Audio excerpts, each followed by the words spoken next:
in a different setting, but guess what? We're celebrating again. My jacket is askew, but we're celebrating balloons. Whoops, lost the balloon. Don't know where it went. Balloons. So the balloons are left over from a very special launch party that my very dear friend gave for me. It was a spectacular event.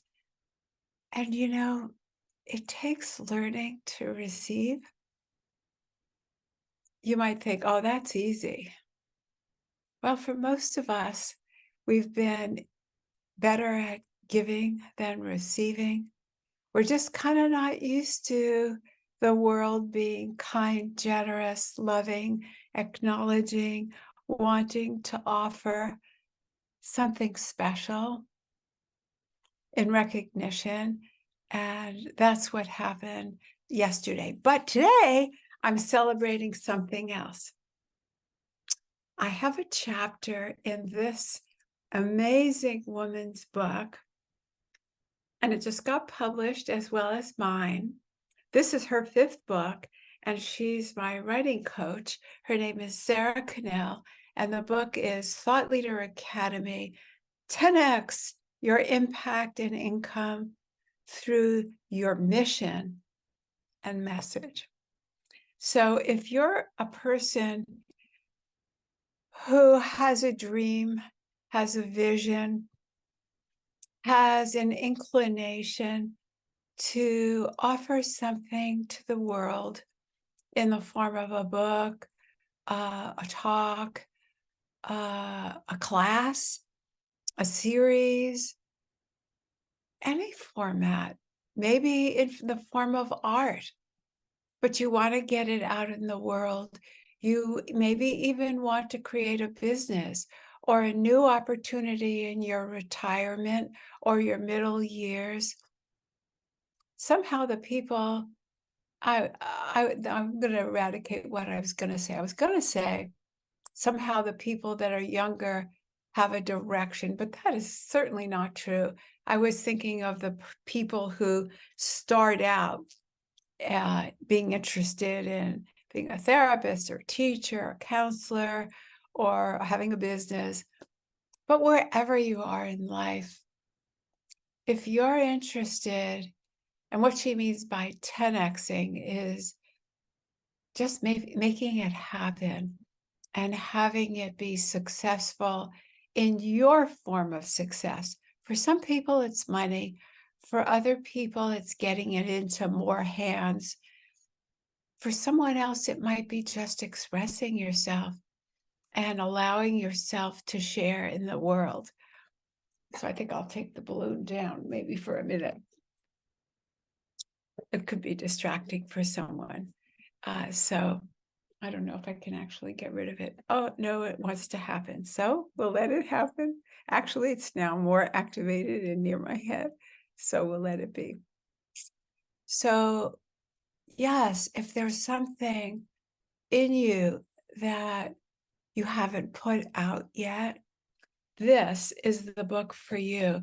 Because if you're not ready to join an expensive academy, and it is expensive, I don't think my book would have been written had I not put out the money. Somehow that was a help, but again, maybe it was just the movement that I was supposed to meet this person because I didn't search, as I told you in the last video. It was about saying yes to the movement within, even though it was more money than I'd ever paid for a class. But you get it in this book. You get everything and more, because she gives you portals for more information. For example, if you want to give talks, she has a portal through the QR code to get exactly the instructions you need to be a paid speaker. That's just an example. So yay for Sara Connell for putting this out there in book form for everyone who is not prepared to join her academy, or you're not ready yet, but it's a preamble to joining. Or if you wanted to stay in the company of your own house and enjoy the genius of Sara Connell, I'd pick up the book. So this is my second publication. And so I thought it was worth sharing with you and saying yay, because that's new too. We're not taught to share our celebrations. We're almost taught to be afraid of it, like somebody will put you down if you, like it's bragging to share your wins. So we need, especially as women, we need to be willing to stand in our power in the sense of our success and not say, well, it's just a chapter, it's just a few pages, it's Sara's book. No, I'm going against that feeling that says, don't tell anybody, it's Sara's book, it's just a few pages. Yeah, it's a few pages, publicized. There we go. Publicized in a beautiful book. How great is that? And it's also a story. My part is a chapter on being different than the others. I was probably anywhere between 10, 20, 25 years older than everyone. But I never felt like the senior member. I never felt at all like I was in a category that was too old to accomplish everything that everyone else had the benefit of. So it's quite a special community, and you'll feel that too in the book. So getting on to what I'd like to share in this video. The book Sara wrote is about having a mission. So I would like to tell you what I wrote earlier about my mission. And this is the mission that was part of my book in the sense of my why. My why for the book was definitely to share the transformation that I've experienced in my life with letting go of unworthiness, and very much my daughter Melissa's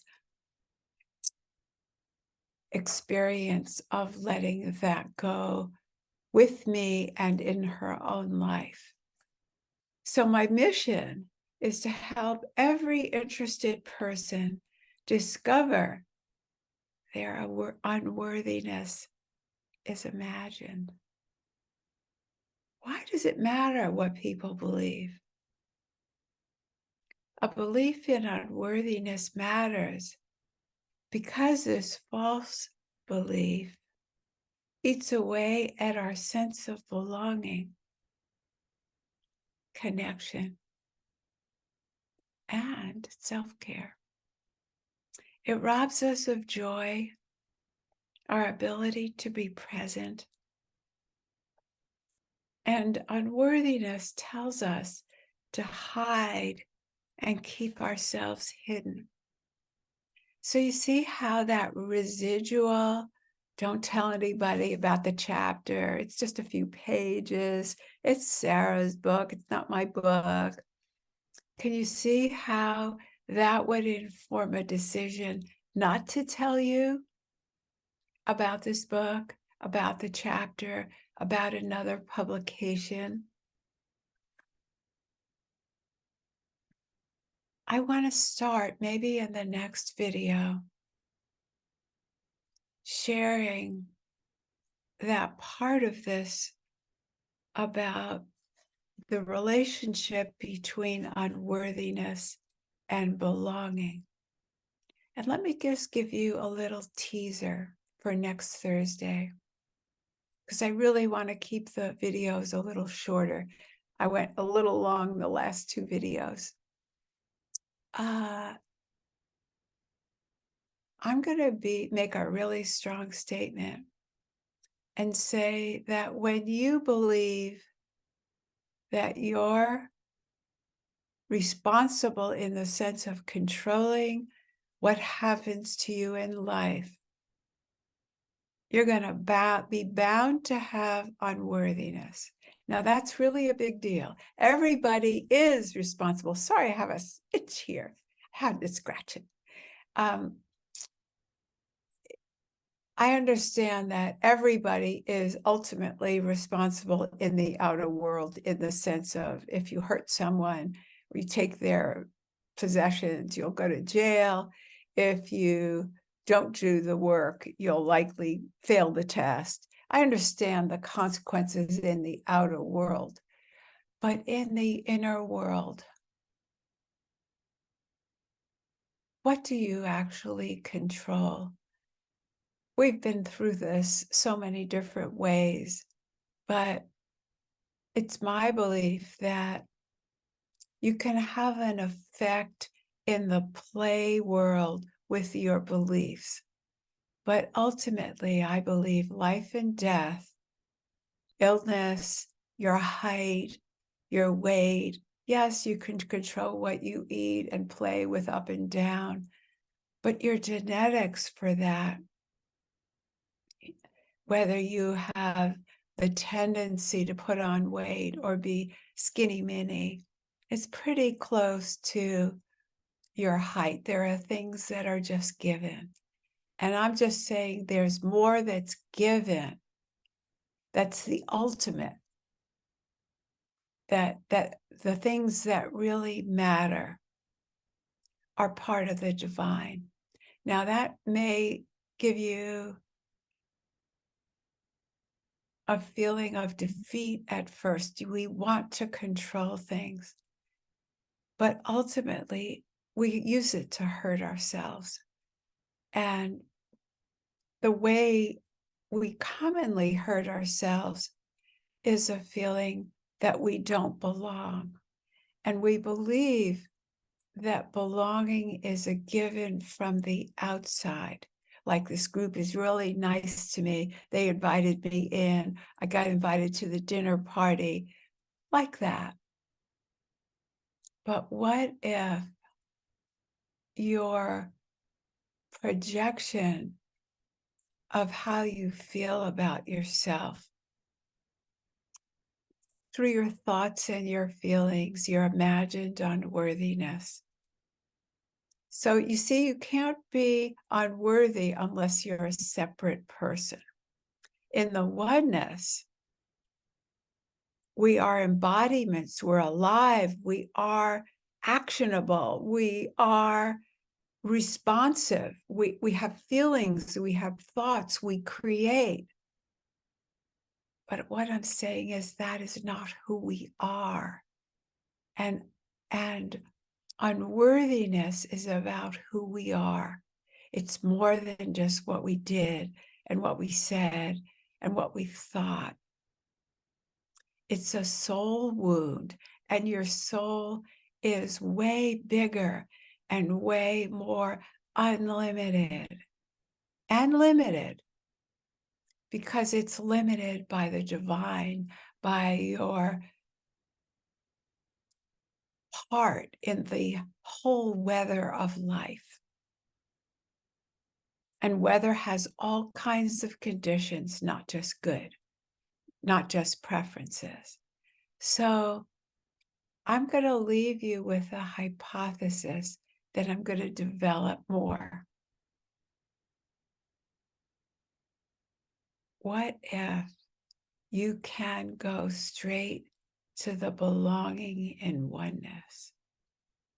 Life, if you're breathing, is inclusive of you.